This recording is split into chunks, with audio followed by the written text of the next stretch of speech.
Ladies and gentlemen, we have a very interesting live stream this evening.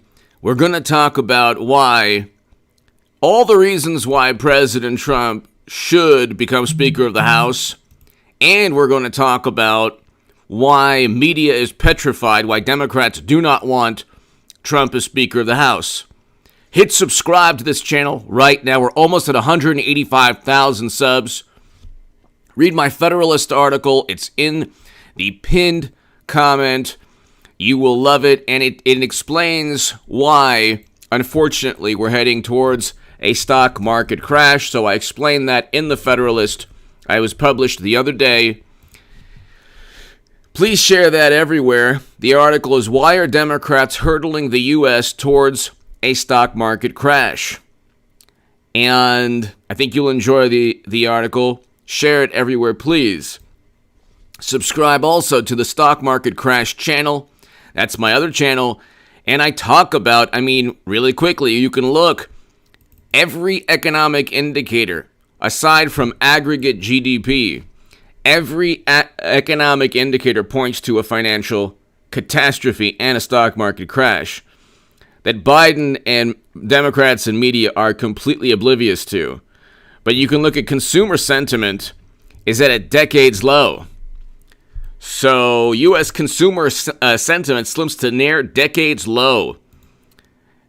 As confidence in Biden's policy significantly declines. So let's get to why President Trump should run for Speaker before he runs for President.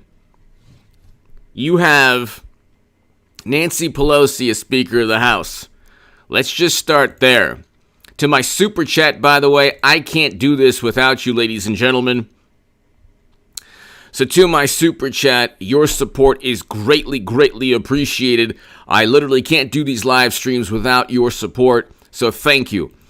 If you want to talk about the upcoming stock market crash and financial crisis from Biden's policies, if you want to talk about your thoughts pertaining to Trump becoming Speaker of the House or running for Speaker of the House, or the NPR article in the description, let me know in the chat or via super chat. Thank you again for your support. Ladies and gentlemen, they're petrified. The NPR article calls it a nightmare. It's a nightmare. A nightmare. A nightmare. If Trump becomes Speaker of the House, it would be a nightmare for Democrats. I want to just, what has the great Nancy Pelosi been doing? She's a fantastic Speaker of the House. She's a hardworking, wonderful Speaker of the House who's broken ceilings and just done so many great things for the country. She's absolutely fantastic, a great, great person. Let's see what she's been doing.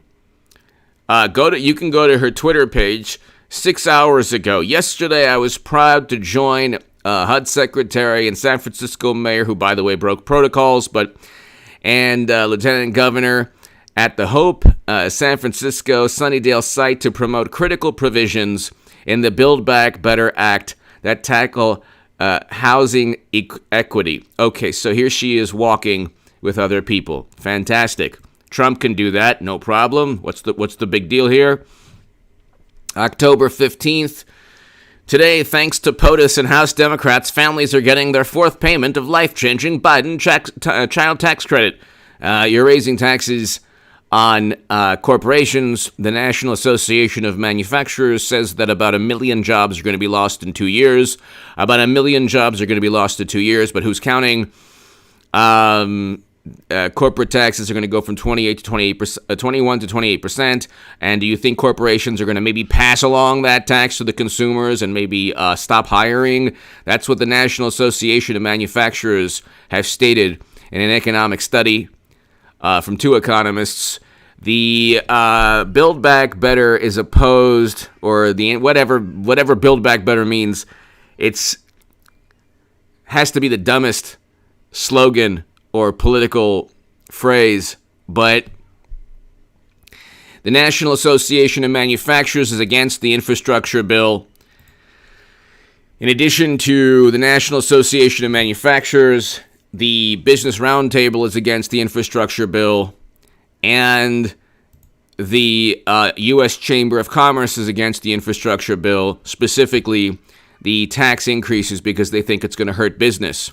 It's going to hurt business when consumer sentiment is at a decade's low, inflation is rampant, we have a supply chain that's broken, we have a labor shortage, we have an all-time high in the stock market in terms of not only valuations, but in terms of margin debt.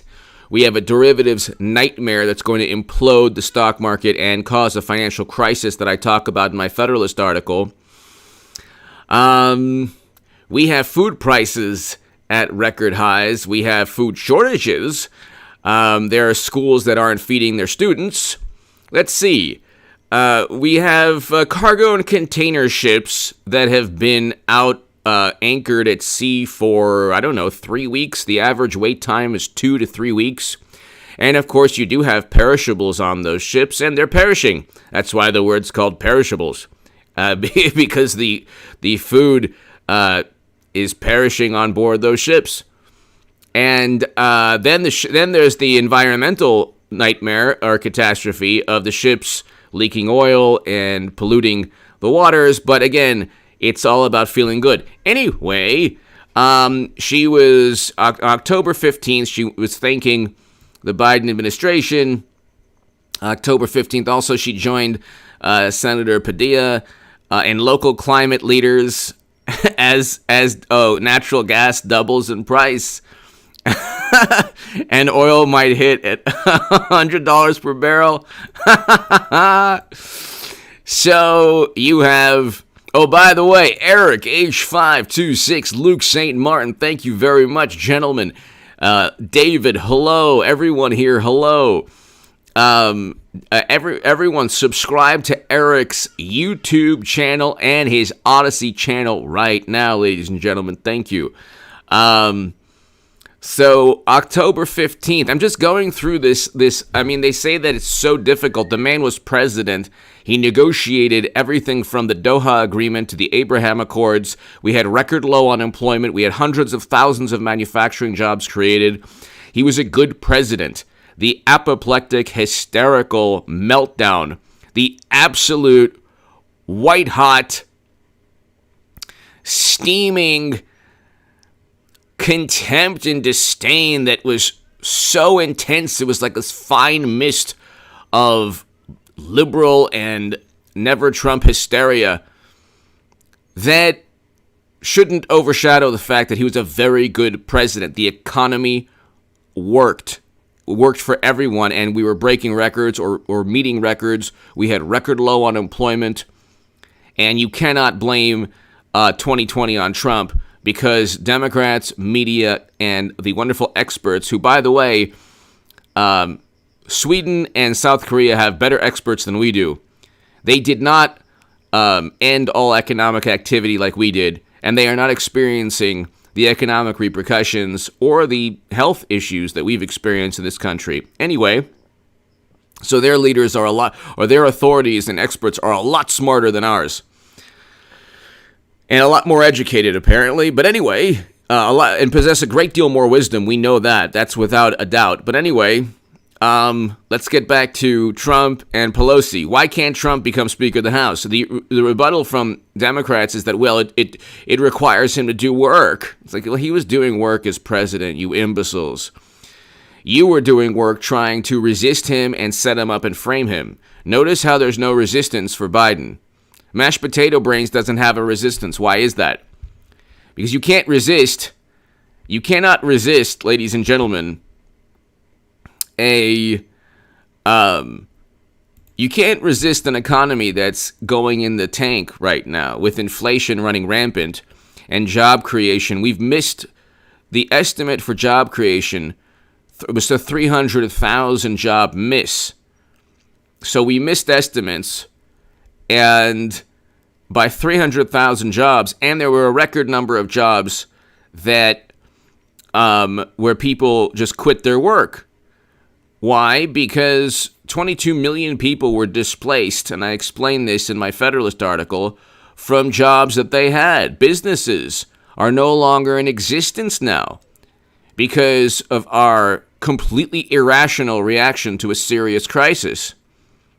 We should never have tanked the United States economy. That was the brainchild of maniacs. But then again, these are the same people that Democrats and media revere. Like I said, other countries have better experts and better authorities. Okay? And it was a choice. Always remember, it was a choice. By the way, is anyone going to ask Secretary Buttigieg about the supply chain crisis? Just labor secretary or transportation secretary? We have a shortage of truckers. They knew this. Then you had articles at the beginning of the year. Do we really have a shortage of truckers? No, we don't have a shortage of truckers. No, we don't have a shortage of truckers. No. It's the same thing always. It's always just the same thing over and over again. The same petulant, the same kind of petulant type of, oh no, there's never really a crisis when it's a Democrat in office. Like, well, we have labor shortages and supply chain shortages that we've never seen before. I have never seen these types of labor and supply chain shortages. Have you? Has anyone here seen the types of labor and supply chain shortages that we've seen recently? And obviously that was going to happen. When you end all economic activity, and then demand skyrockets, I mean, didn't they foresee this? I was talking about this last year on this channel. I couldn't believe my eyes. I couldn't believe my ears. I couldn't believe that American society was shutting down. That should never have been an option. I don't care. Like, the rebuttal is, oh my God, lives. More lives were lost from cancer and heart disease, according to the CDC. They don't look at the numbers ever. More lives were lost to cancer and heart disease. And that's the case everywhere in the world. Cancer and heart disease ended the lives, generally, in most places, of more people. And yet McDonald's, you better believe McDonald's, and you better believe Krispy Kreme, and you better believe everything, liquor stores were open, you better believe, gyms, no way. Having a nice little coffee, a nice little salad at a cafe, you better forget that. And so, Krispy Kreme, the liquor stores, and McDonald's were open. You better believe. Anyway, so you shut down all economic activity. What do you think happened? And then you say, well, we're going to give you $10 trillion in stimulus. $10 trillion. Then we didn't have GDP surpass, national debt surpass GDP during Trump's administration, but it did at the end of the beginning of Trump's or beginning of Biden because of what happened. Trump didn't push that, although he should never have acquiesced. We now have $28 trillion in GDP. I mean, in national debt. 22 trillion in GDP. So national debt surpassed GDP the last year of Trump's administration, but that wasn't his. Every single day there were articles from May onward. Oh, Trump wants to open up. It's too soon. Trump wants to open up, but the experts and the authorities and the people smarter than you say you can't. I mean, you can't. You can't open up. Who wants to open up? So, let's continue. What does Nancy Pelosi do as Speaker of the House? Why can't Trump do this? Okay, so October 15th, yesterday I joined Senator Padilla and local climate leaders on the California Academy of Sciences living roof to discuss key provisions of Build Back Better. By the way, nobody even knows what that means, Build Back Better. Nobody cares.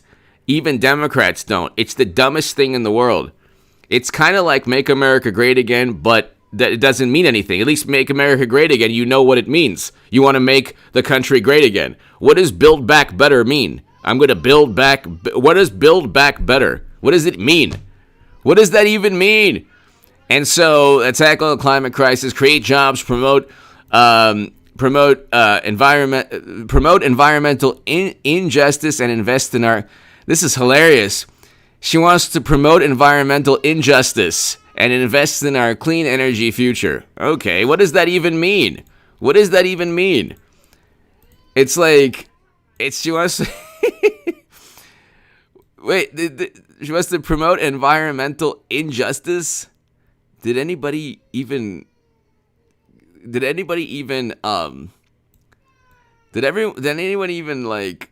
like, see this? So here, okay, so let's continue.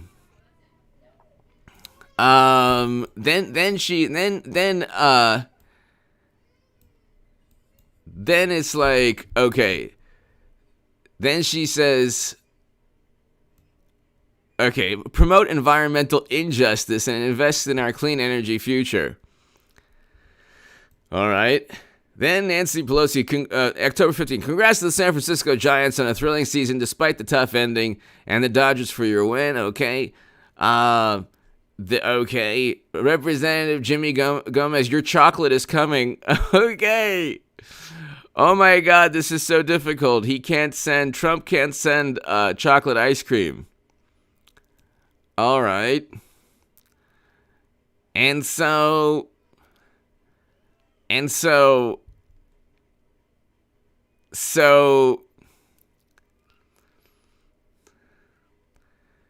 just want to know, did they even get this? Promote environmental injustice? Nobody, am I reading this wrong? Nobody even notices. They don't even know.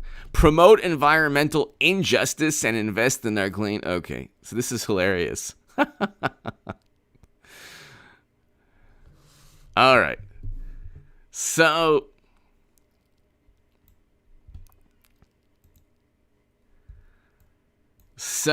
okay, so then you get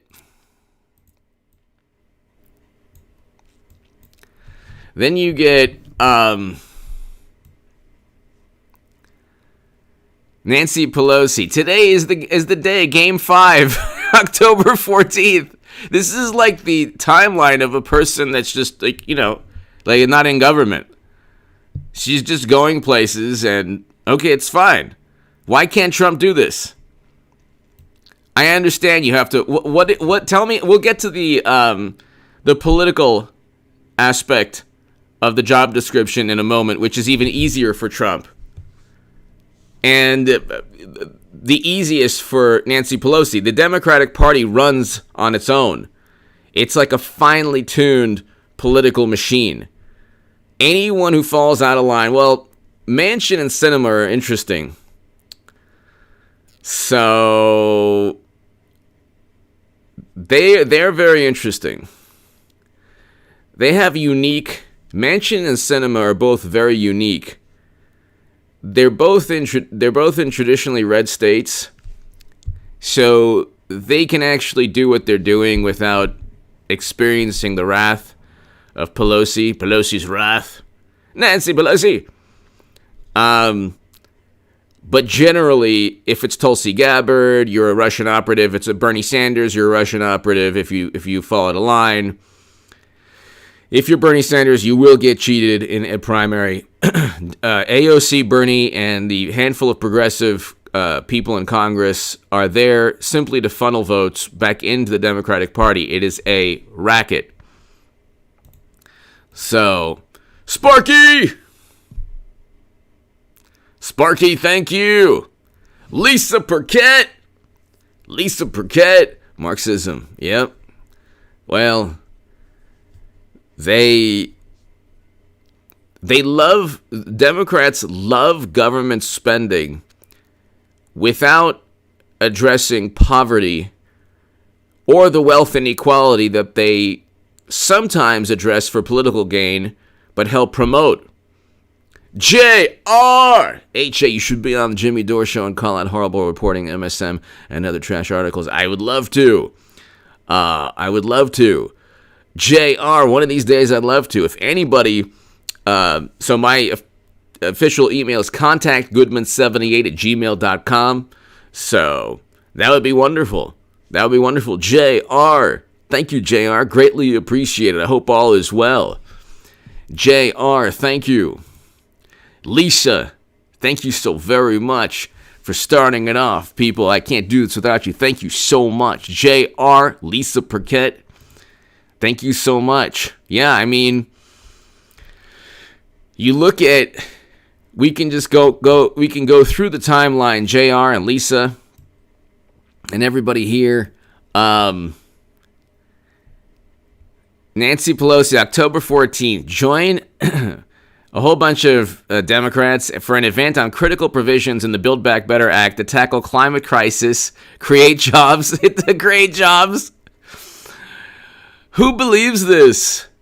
That all they care about is that Trump is not in office. Their lives are dependent on Trump not being in office. They're not healthy in the brain, in the head. Their spirits have been broken by Trump, by the Orange Menace. Okay? They want to tackle the climate crisis by, you know what the climate crisis... Oil is over $85 per barrel, and natural gas is double the price. The demand, over 80% of the economy runs by fossil fuels, and then a small percentage through nuclear power, and then a much smaller percentage, 5 to 10%, renewables. So, and nuclear power isn't green. So you have 80+% of the U.S. economy running through fossil fuels, through the use of fossil fuels, and they want to. I mean, you put everything aside, put the ideological discussions aside. If you want to talk about Sparky, environmental injustice is their actual goal. Sparky. I don't doubt it.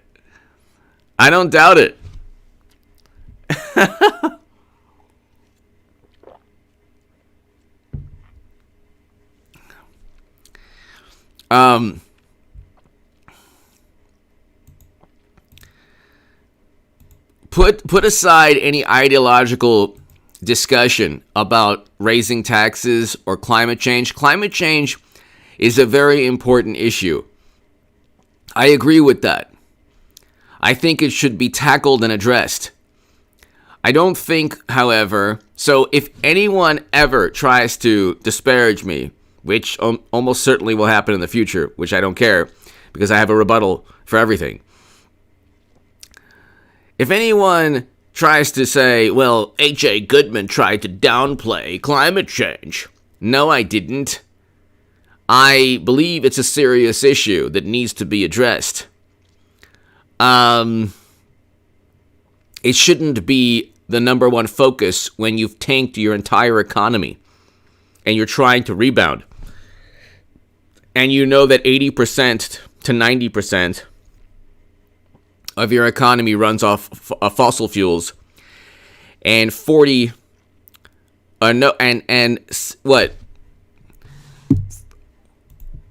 majority of electric power plants run from run by fossil fuels. So you're not doing yourselves any favors at a time when you're trying desperately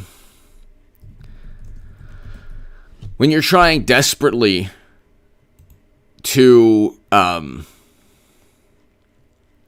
natural gas generators make up the largest share of overall U.S. Generation capacity. So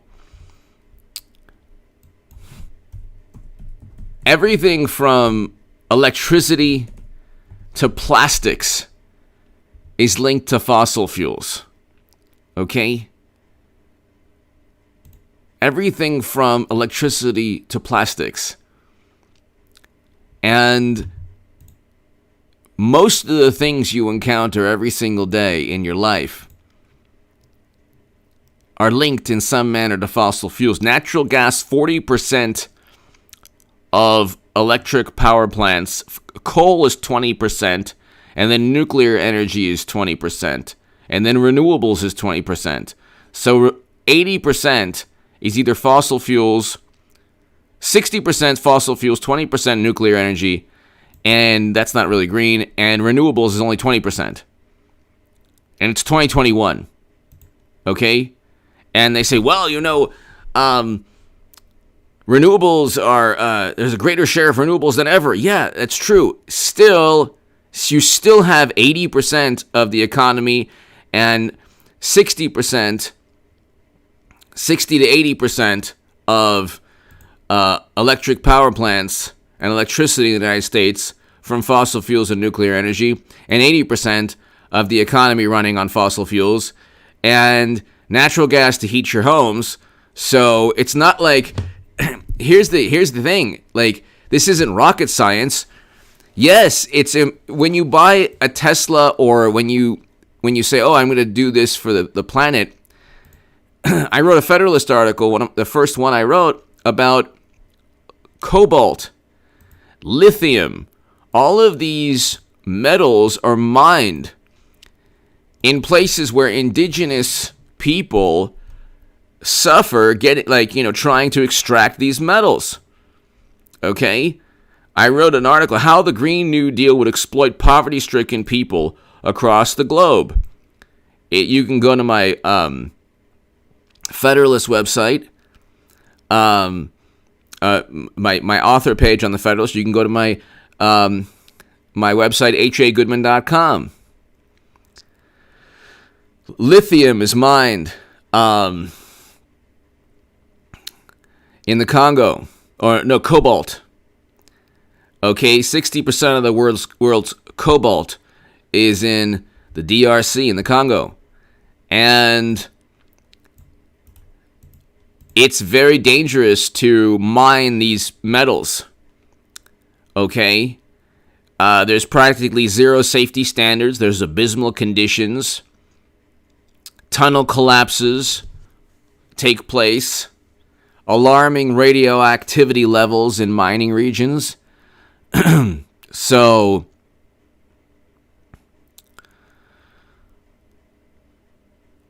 you have children as young as 6 mining the cobalt. I mean, this is and AOC made a big point of indigenous people in her Green New Deal legislation. Well, the indigenous people are mining the precious metals for your electric car batteries.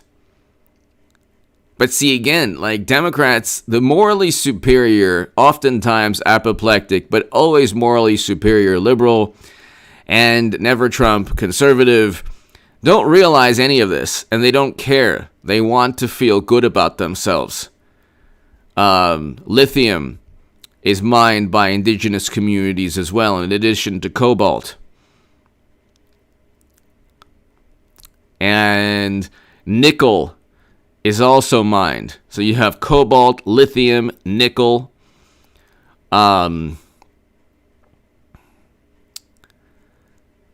Extracting nickel for electric car batteries. Plumes of sulfur dioxide choking the skies. Churned, earth blanketed in cancerous dust. Rivers running blood red. Environmental campaigners have painted a grim picture of the nickel mines and smelters feeding the electric car vehicle industry. So we still haven't, with all the talk about electric cars,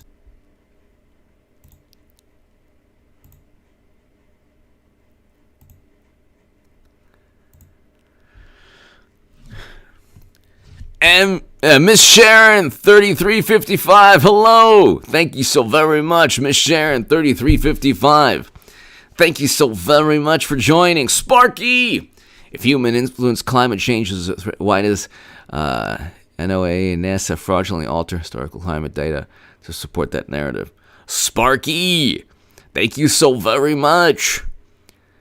Sparky, thank you. I appreciate the sentiment. I don't know. I have to look at the link, or I have to look up the, I have to look that up. But there are two issues here, I think, Sparky. One is what they do always is, oftentimes what they'll do is, they'll take a topic and they will act in the most hysterical manner to create the opposite scenario. They'll create the scenario that they least desire. So Sparky and everybody here, thank you, Sparky. They obsessed over climate change, which I think is an important issue. Okay? The opposite has taken place. Sparky, thank you again. The opposite has taken place. Our reliance on fossil fuels now, we have a greater demand for fossil fuels than we've had in years. Okay? And the mining of nickel, lithium, cobalt for electric car vehicle batteries. They're even finding solar panels now. They're definitely not biodegradable, and they're polluting landfills, and they're hurting the environment when their use is up. So you talk about the carbon footprint of electric car vehicle batteries. They say, well, after a certain amount of miles, it's net zero. It's like, well, yeah. Have you also factored in the indigenous people mining the cobalt, lithium, nickel, and other metals, and the environmental impact? Of course, the Democratic Party hasn't. AOC hasn't. But as long as they bring up the word indigenous people, they feel good about themselves. They don't realize that there are indigenous people mining cobalt, lithium, and nickel. And there's an environmental catastrophe in the countries that where these metals are mined. But they'll take, for example, wealth inequality. We had record low unemployment nationally under Trump. They were worried about deficits from tax cuts. The tax cuts led to, according to the Dallas Federal Reserve, an increase in GDP. You can have an ideological battle about tax cuts. You can have an ideological battle about climate change. You can have an ideological battle about wealth inequality. But if your policies lead to record low unemployment, and if your policies lead to a supply chain breakdown, I think the choice is clear. Trump had a great economy. End of story. There's no rebuttal to that other than, oh, well, not as last year. Yeah, because you had a whole bunch of people in media and the Democratic Party pushing for an end to the United States economy to keep people safe, when cancer and heart disease ended the lives of more people. I'm just speaking facts. Look at the government data, which Democrats worship but never read. They keep saying, look at the data, and I keep saying, look at the data. Look at it. They keep, their whole argument on everything is, you're 15 times more likely to experience this if you 15 times. Okay, well, what percentage of the people are you talking about here? So Their whole so of the 1.8% of Americans, you're 15 times within the 1 point. You're 15, so 10 times. They always slice and dice numbers, and if it's so easy to like pick up the racket, the flaws in logic. They're like, oh well, their mentality whenever it comes to trying to push their narrative is like, it's always like saying like an ant can lift like 100 times its body weight. Okay, if it was media and Democrats spinning that, they would say this ant is stronger than a human power lifter. A human power lifter can't lift 100 times of his body weight. So they keep on slicing and dicing numbers, when in reality, Democratic-run states have had the worst outcomes throughout the whole thing. Just now, you're seeing red states surpass Democratic-run states. Just now, okay, a year into Biden's presidency.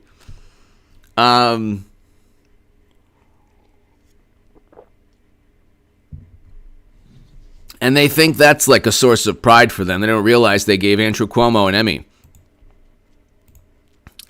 But, you got to ask yourself, okay, well, what does Pelosi do? What does Pelosi do on a daily basis that Trump can't do?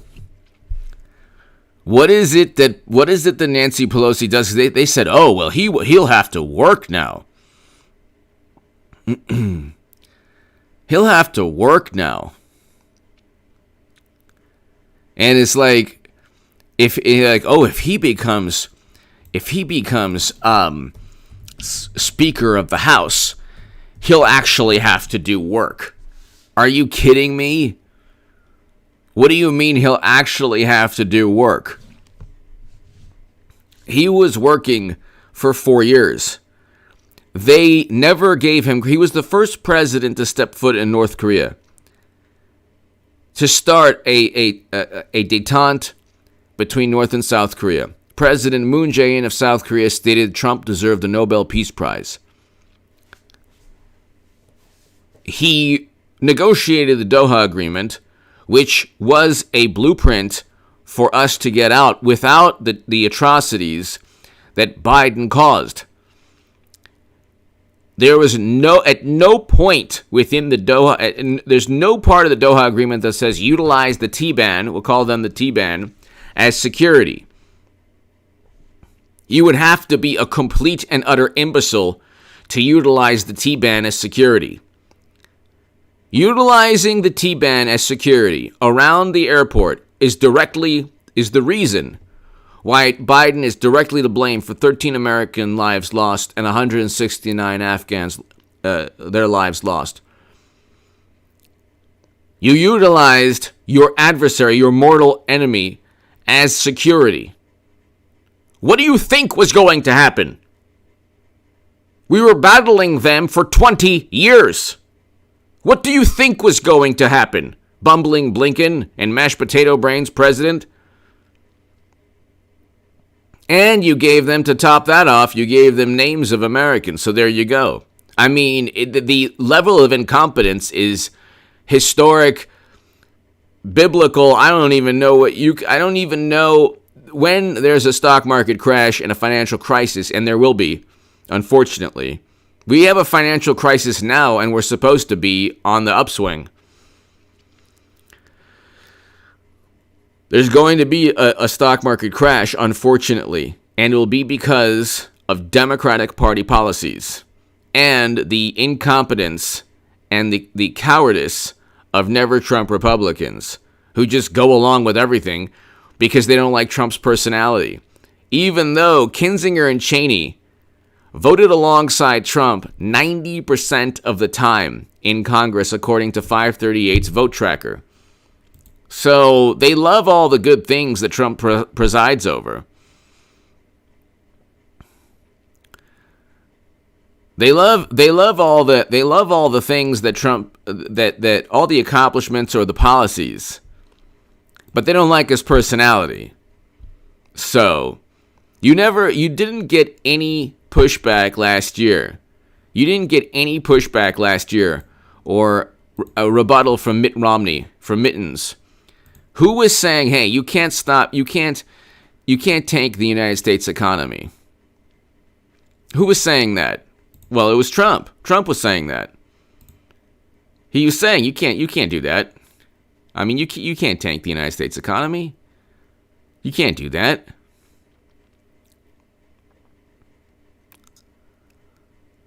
And he was, of course, ignored. And every day in the Washington Post and the New York Times, experts say, cancer and heart disease ended the lives of more Americans. This is a fact, unfortunately. And if you want to use a Democratic Party talking point, what they were downplaying cancer and heart disease. CNN was downplaying the two diseases that end the lives of more Americans. Why was CNN downplaying? Well, we know why they obsessed and focused on one thing and not the two others. We know why. And it had nothing to do with helping humanity. Why were they downplaying certain ailments or diseases and focusing only on one? Because they could derive political power. They felt that they could derive political power. They felt that, and they did. People don't realize when you look at Democratic Party policies, okay? They keep saying, I was a lifelong Democrat my whole life, okay? I know exactly the mentality. It's, well, we believe in social safety nets and government helping people. But they don't tell you the other side of the story. They believe in government helping people because they don't care about the poverty that exists in Democratic-run states or Democratic-run cities. The greatest wealth inequality is found in New York and California. The greatest wealth inequality. You will have people going to the bathroom in Southern California on the streets, not far away from multi-million-dollar mansions or, houses on the beach that are like $3-4 million.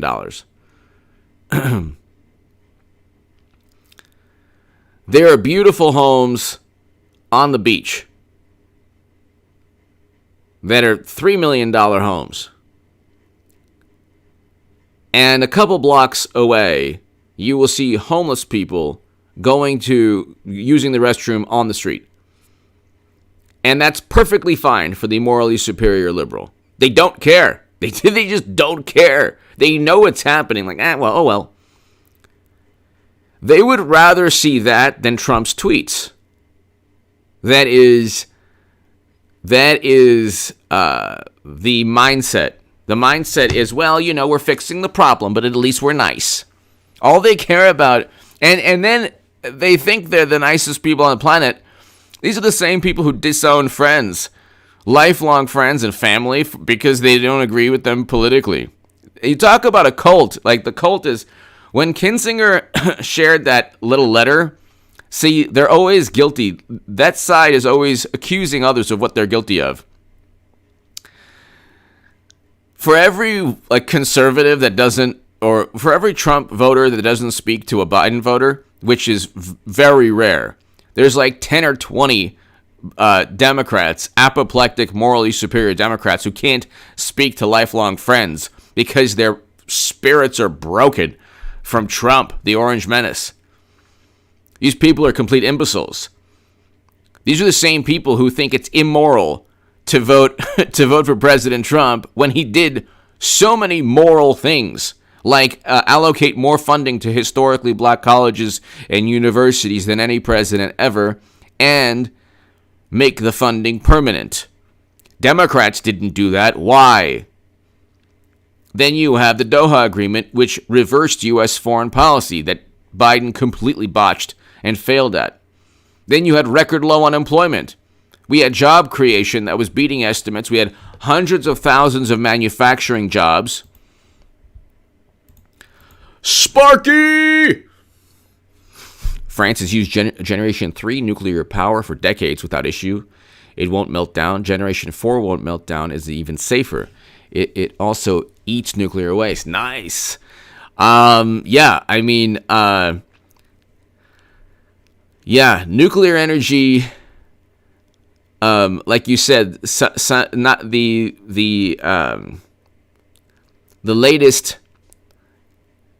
latest technology is a lot cleaner or safer than earlier technology. And I agree with you. Sparky, thank you so very much. And it's interesting how they don't realize that even if you buy an electric car, Sparky, you're still going to have to utilize fossil fuels to charge the batteries. The batteries are made by mining nickel and lithium and cobalt, and they don't see this. They don't see this, and they don't know, or they don't address the fact that fossil fuels are in daily life, and nuclear energy, like you said, the new technology is a lot better than the old technology. Sparky, thank you so very much. Canned pears. Yeah, that was actually the first draft in Jerry Maguire. That was the first draft of the script, and they changed it up. You have canned pears. Hello. I hope all is well. Canned pears. Thank you. Canned pears. Thank you so very, very, very much. James, I agree with you. I know you're right. I mean, it's not, a lot of this is not Democrat versus Republican.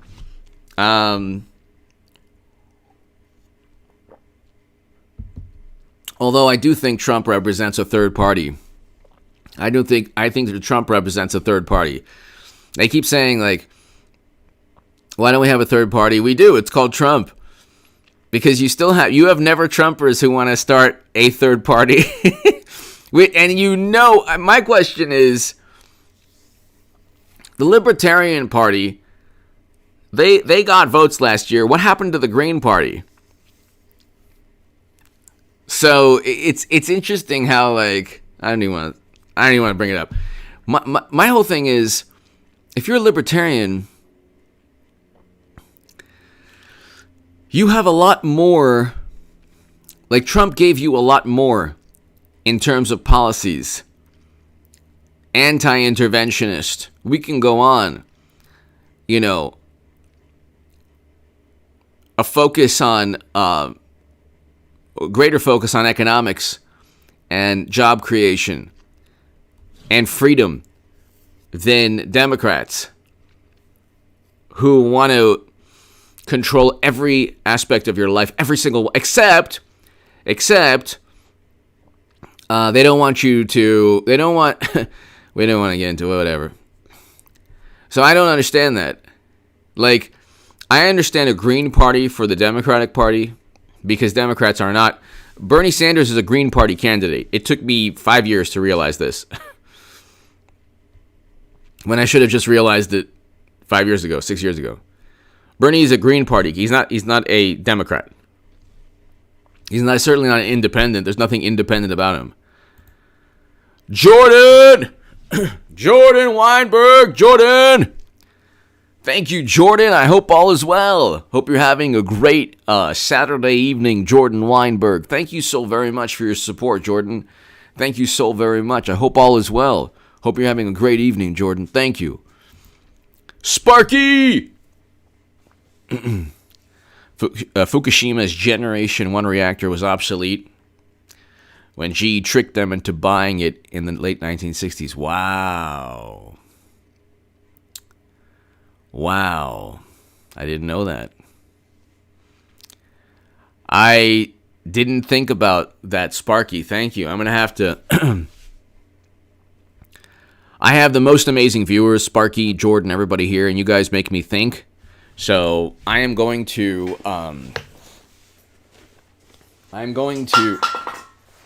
my Lysol can.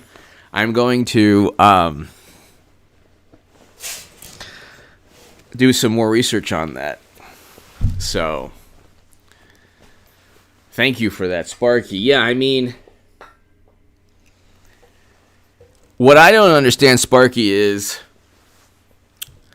Oh, there is... Sparky, you would enjoy this, I think.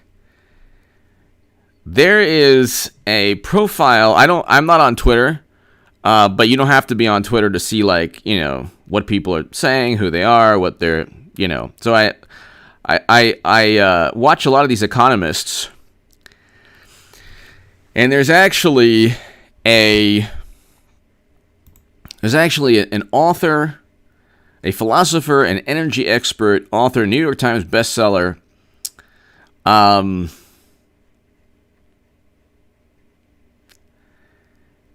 It's coming out, The Moral Case for Fossil Fuels and Fossil Future. Penguin, February 22nd, 2022. So I think that's coming out next year. Alex Epstein. And what he talks about is he's so right on the money. I think you'll really like Sparky and Jordan, everybody here. Sparky, I think you'll like... I think you could pre-order the book. I might do that myself. Let's see. The Moral Case for Fossil Fuels. And, I mean, if to the left, I would never in a million years read anything like this when I was on the left. Because I would never, ever, ever read anything like this when I was on the left. Because the left is... The morality is... They feel they're morally superior, and is it already out?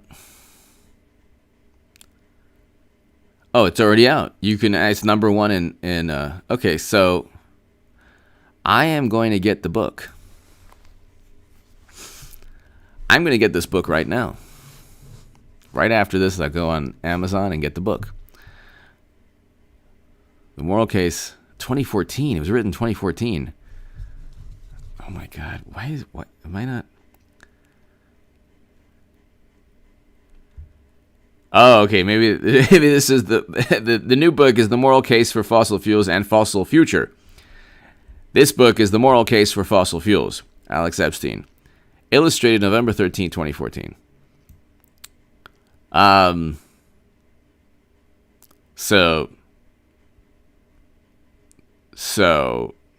the book is already written. That was the first edition. The second edition, or the new book that he has out, is coming out in February of 2022. I'm going to buy this book, The Moral Case for Fossil Fuels. And I'm definitely going to buy his next book next year, The Moral Case for Fossil Fuels and Fossil Future. Because Democrats have single-handedly made natural gas and oil even more important to the economy than ever before. Their whole point, Sparky and Jordan, thanks so much. Sparky, thank you, and Jordan, thank you. Their whole mission in life is to decarbonize the planet, which is fine, and that's good. You need to do that eventually, but we don't have the technology to do so. We don't have the technology to do so, so harping on it and making policies, the more, if you don't have the technology to decarbonize the planet yet you make economic decisions based on politics and not based on reality and economics, you get gas at 500 times. Because if you listen to Alex Epstein and others, on their profiles. I don't like Twitter at all. I can't stand Twitter, but they make the case. They explain, and it's so true. It's climate change activists and Democrats who've actually helped increase the price of natural gas and oil exponentially. Because you have people like Pelosi and Biden and Democrats who will say, okay, well, climate change is existential and we have to do this, this, and that, and we have to make it more difficult for fracking. And, well, at the end of the day, you don't have the technology. You only have, 10% of the U.S. economy is run by renewables, less than that. 80 to 90%, 80% fossil fuels, and then 10% nuclear energy, something along those lines. So the reality is that you can't transform your economy if it's not ready to go towards. You can't transition to renewables if you don't have the technology to do so, and the vast majority of your economy, 80+%, is run by fossil fuels. So you make it more difficult to extract the fossil fuels, and then you raise your policies cause an increase in price. The hysteria has actually made the U.S. and Europe and every other country in the world more reliant on fossil fuels. Had you simply focused on advancing technology and finding ways that renewables could eventually replace fossil fuels, instead of harping and preaching with your nauseating pseudo morality as usual. It's every topic. It's never ending. You understand? It's never ending. It's never ending.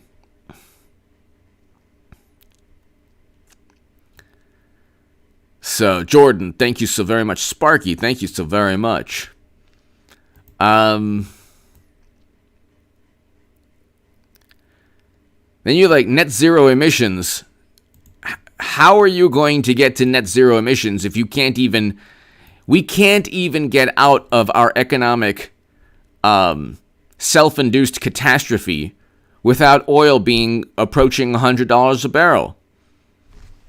So, and natural gas being double the price.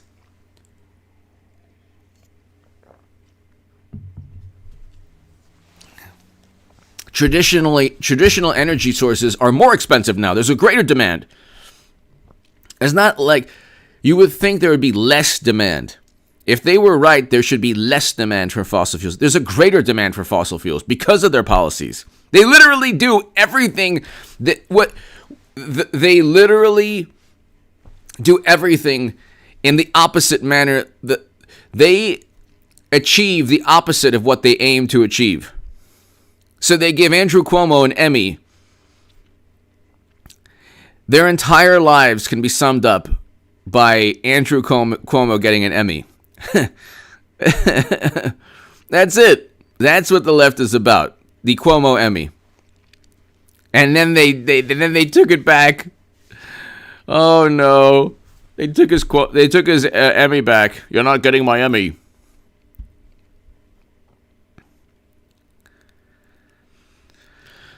So,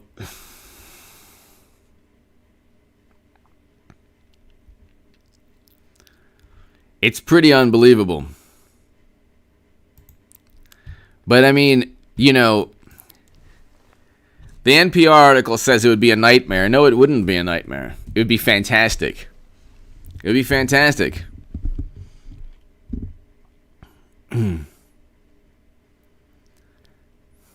And then CNN, they're just all of these one of Trump's top targets has outraged the opponents he backs to oust her. She's not the only one. Like, well, yeah. Trump is very good. You can look at it. I don't exactly know what the record is, but it's pretty good when he endorses somebody. His endorsements are pretty, he does pretty well.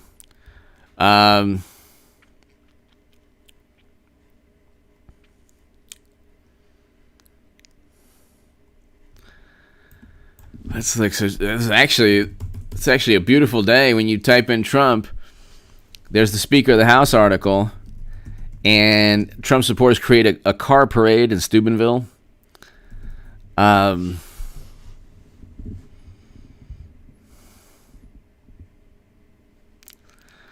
Schiss says Kevin McCarthy becoming House Speaker is essentially giving the job to Trump. No, I wish. Jim Jordan, maybe that would be the case. Devin Nunes. Jim Jordan and Devin Nunes need to be Speaker of the House. I like Kevin McCarthy, but he's not as... I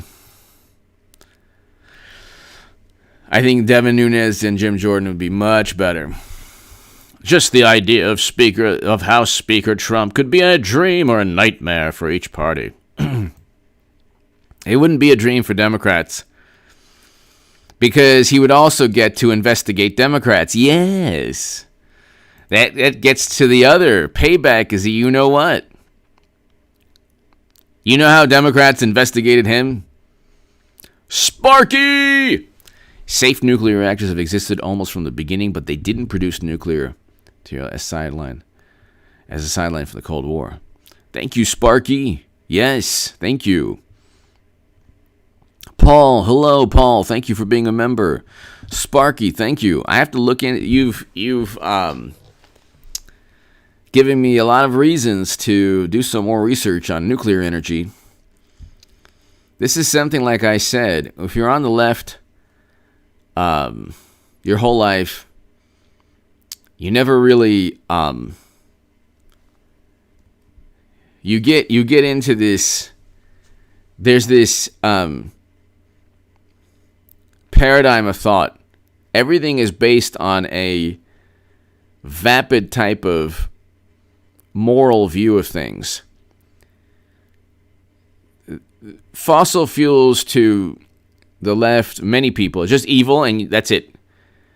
And climate change is existential, but you're going to drive your car, you're going to fly planes, you're going to utilize plastics in everyday life.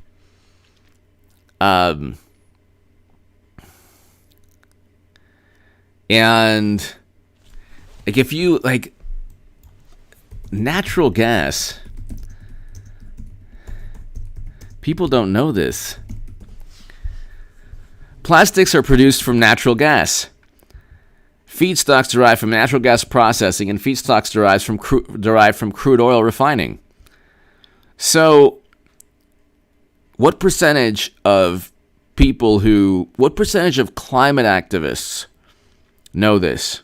What percentage of Democrats, what percentage of progressive or socialist or communist or left-leaning voters know that plastics are produced from natural gas and derived from crude oil refining?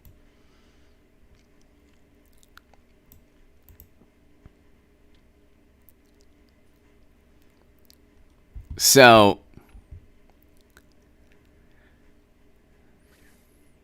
rarely a day goes by without coming into contact with an item made of plastic.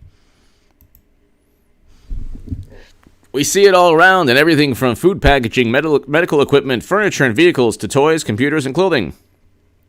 But most people don't realize that natural gas is where a lot of plastic production starts. So there you go. I mean,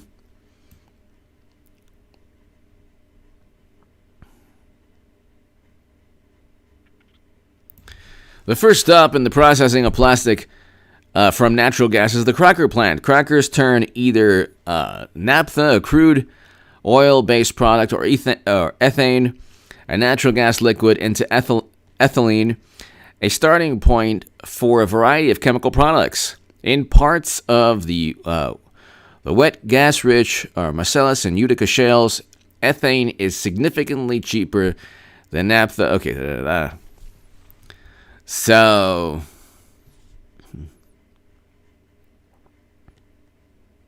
this is interesting. I mean, a lot of people don't realize this. The term plastic suggests one material, but there are hundreds of different plastic polymers. Polymerization occurs when a chemical reaction causes molecules to react together to form polymer chains. And you don't get this without fossil fuels. So there you go. The hypocrisy is unbelievable. Sparky! Kevin McCarthy's nickname is Paul Ryan Jr. Yep. Sparky, thank you.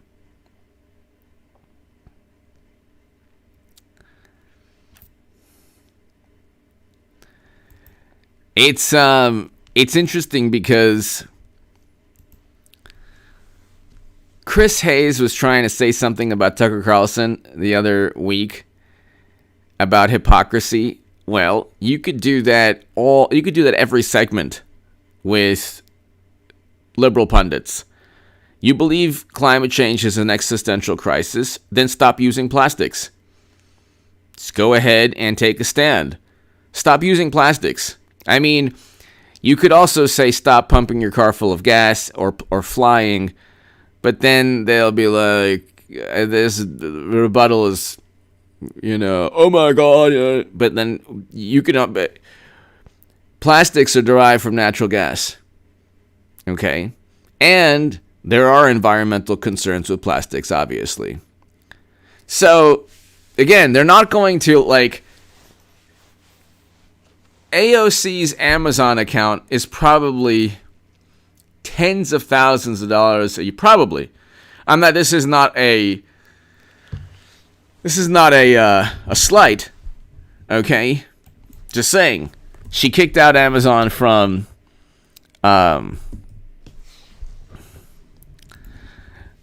New York, the headquarters, which would have actually led to tens of thousands of jobs and hundreds of billions in revenue and tax revenue. Okay? Or no, sorry, hundreds of billions in economic activity, tens of billions in tax revenue. But you think that Bernie and AOC utilize Amazon? They're all hypocrites. They're all hypocrites. The difference, though, of course, there are Republican hypocrites also. So hypocrisy is, but the difference is that whereas condemnation and preaching and the sermons and the pontificating, that used to be a Republican thing. 20 years ago, that was the hallmark of the average Bush, Cheney, Rumsfeld Republican, or that used to be a Republican thing in other aspects of life also, when we were more conservative as a society. And the preaching, the people who preach the most, the people who judge and condemn the most, oftentimes are the most immoral people. There's a difference between focusing on, a person's well-being or, spirituality, and that's all great. But you condemn and judge all the time, you're doing that for power. In the case of Democrats, they do it for political power. They judge and condemn. And then there's the Emmys, where they don't follow protocol, or President Obama's birthday party, or Andrew Cuomo getting an Emmy. The average climate change activist using plastics everywhere.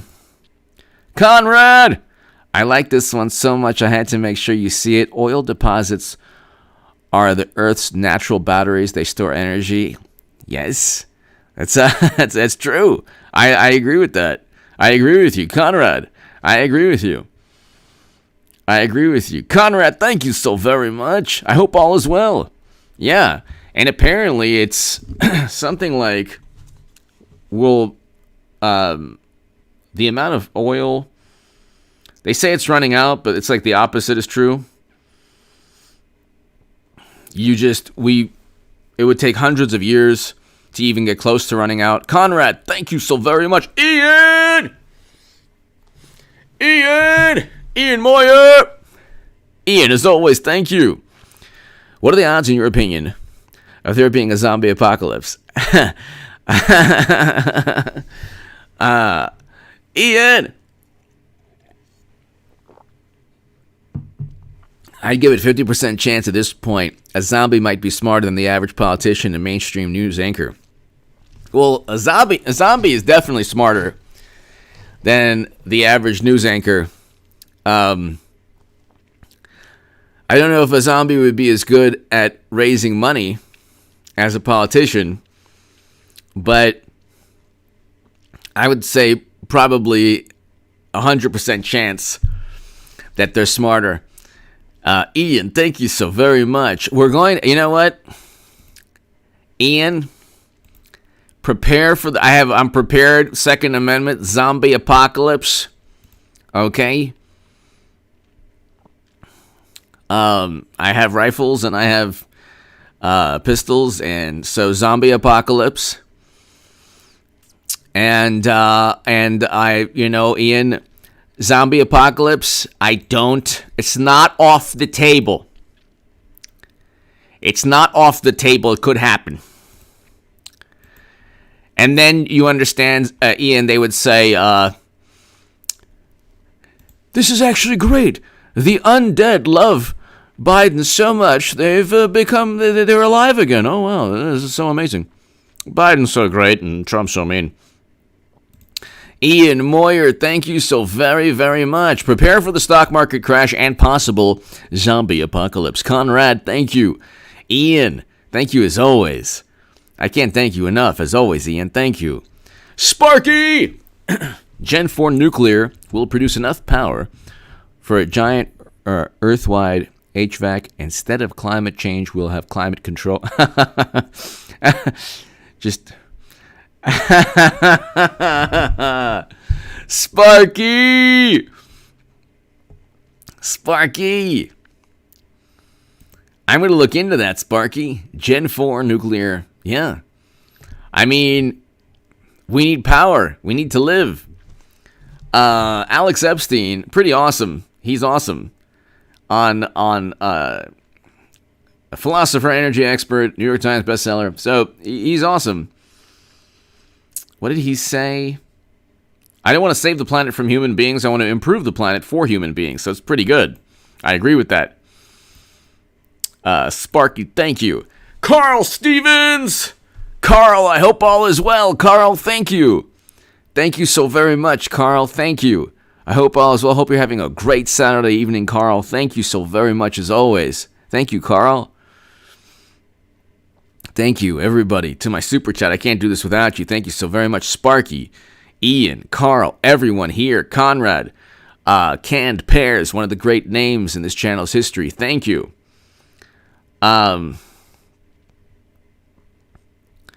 This is really interesting. I want to read you this. I think you'll like this, Sparky and Ian and everybody here, Carl. This is Alex Epstein, the author. Really, really interesting.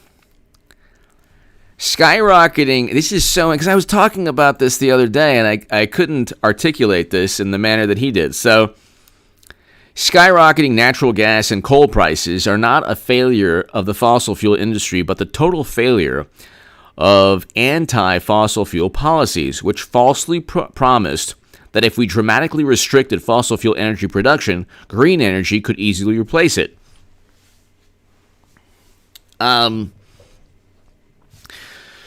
There's no physical reason that the natural gas and coal industries can't meet rising demands. The world has hundreds of years' worth of gas deposits and thousands of years' worth of coal deposits, but governments radically restrict the freedom to utilize these deposits. There is no technical or economic reason the natural gas and coal industries can't meet demand. These industries have gotten radically more capable and efficient in the last 2 decades, especially natural gas with fracking. When I was on the left, I was just wanted to ban fracking. I didn't think about the economic consequences. I knew there might be, could be, possibly, but I didn't want to even think about them. Because I thought that the morality, it was a morally superior position to just ban fracking because of environmental concerns or the potential for a negative environmental outcome. But this is interesting. These industries have gotten radically more capable and efficient in the last 2 decades, especially natural gas with fracking, but governments radically restrict their freedom. There's no inherent logistical reason the natural gas and coal industries can't adapt to rising demand, except for the compounding problems created over decades by draconian restrictions on export and import terminals, pipelines, and other infrastructure.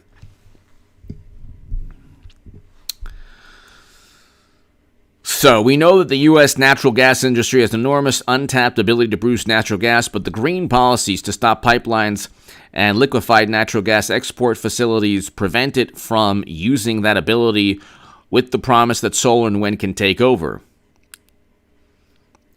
In Europe, fracking and other shale gas technologies could produce a lot of gas, but Europeans have over and over chosen to ban fracking, reassuring citizens that solar would provide all the energy they need. How is that going? It's now 500% increase in price. Ian, Sparky, Carl, thank you. Ebenezer! You have no, after losing them in a bizarre boating accident. Say it with me, kids. Oh, what? I lost them in a bizarre boating accident. I have to sign off.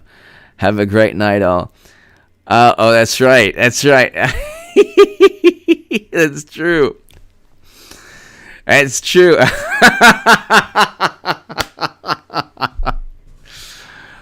That's right. Ebenezer.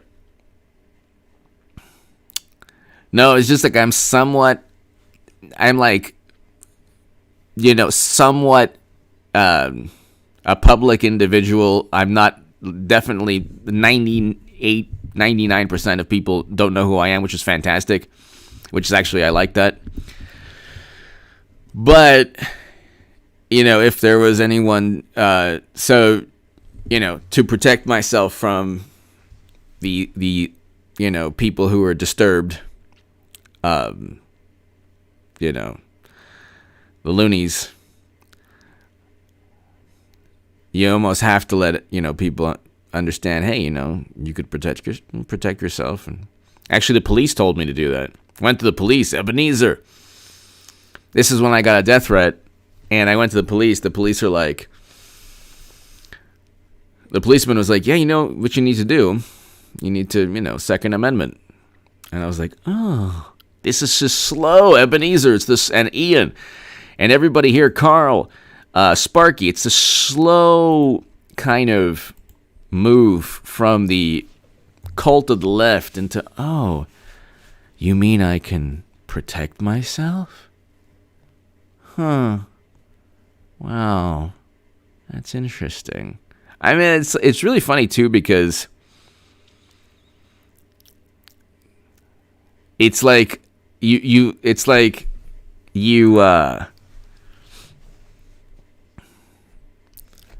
it's interesting. Ebenezer, thank you. Thank you. You realize, actually, it's interesting too, because you realize you have more rights as a citizen when you move from left to, I mean, I'm still liberal on like immigration and some other things, mainly immigration. That's pretty much the only thing I'm still but I'm conservative on a lot more things now, especially the Second Amendment. And you realize that when you go from Democrat to voting for President Trump, you realize you have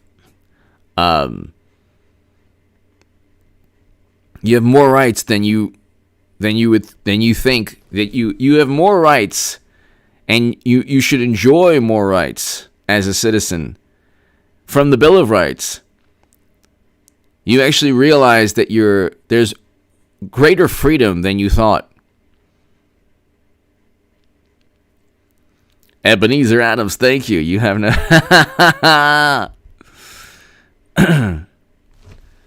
thank you.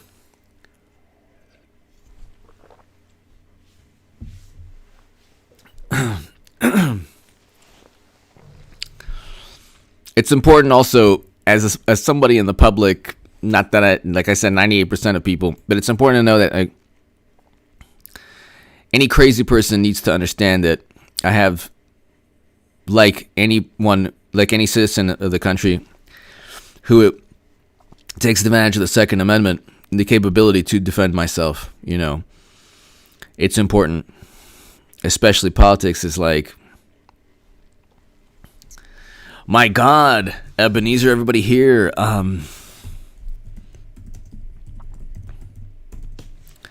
Terrible, terrible, terrible tragedy. British MP. His life was taken. Terrible tragedy. Terrible, terrible tragedy.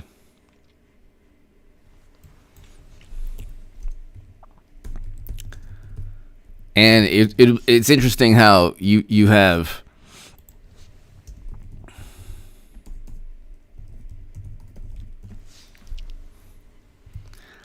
you don't have the same reaction.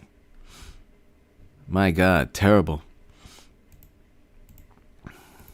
Don't have the same reaction from media. Terrible, terrible tragedy.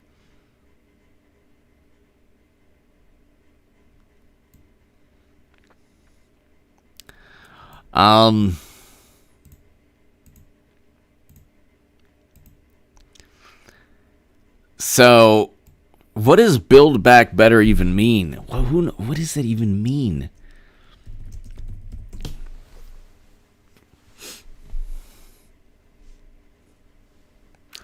Protesters yell, "Let's go, Brandon," as president meets with preschoolers. Wow. "Let's go, Brandon" is really gaining steam. Of course, that's the different, the more eloquent version of that.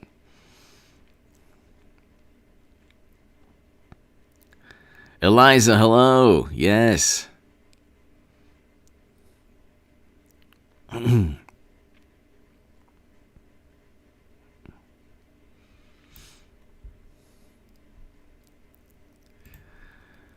Let's see here.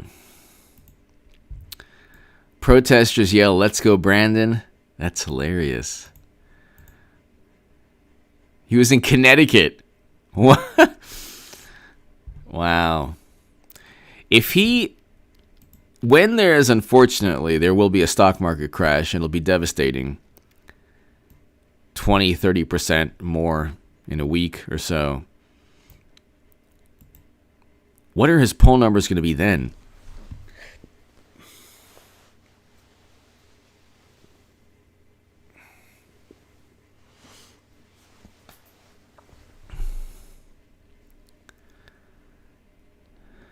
Oh, wow.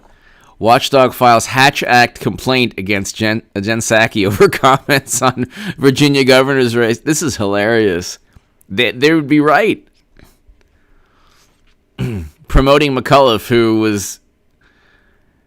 has a legal rap sheet. It's endless in terms of investigations. Larry! We need a mass migration. Larry, thank you. So, Biden's poll numbers have tanked, and that's with media propping him up.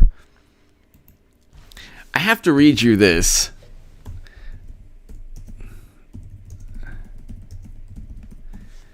This is NPR.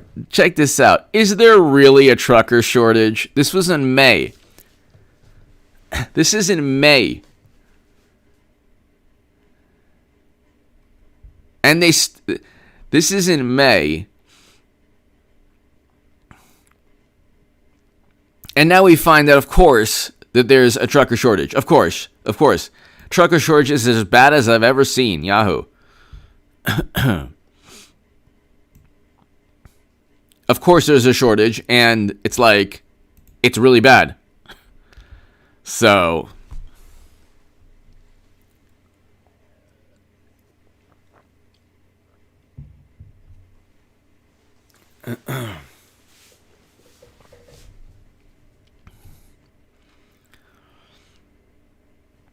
But their mentality is always like the media is like, if it's Biden, try to mitigate or try desperately to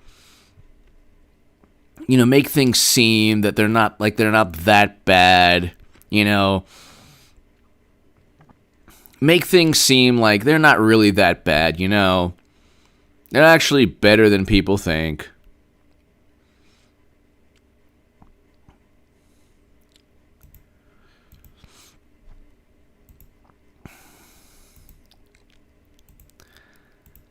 Ladies and gentlemen, I will be back later tonight. I try to be back at 10 p.m. or 10:30 p.m. So be here, people, at 10:30 or 10 p.m. Pacific tonight, everybody. Let's go like 10 minutes more. Let's go 10 minutes more. Got an email from Donald Trump Jr. Not bad. Friend, you've won the first ever signed Trump football from President Trump. I would actually like that. I would actually really like that. I know the wonderful, morally superior liberal. You want to sign Trump football? You want to sign football from the Antichrist? I wouldn't mind that at all. This is a one-time offer. You have 10 minutes.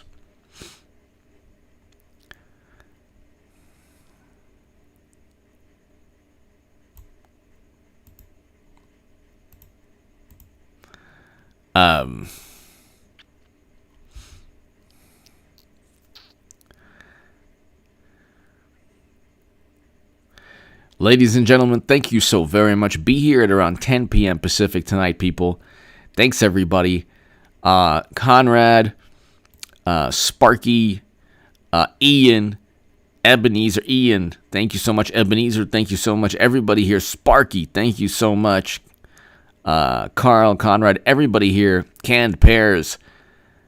I will be back, people, at about 10 p.m. Pacific. Be here at 10 p.m. Pacific tonight, everybody.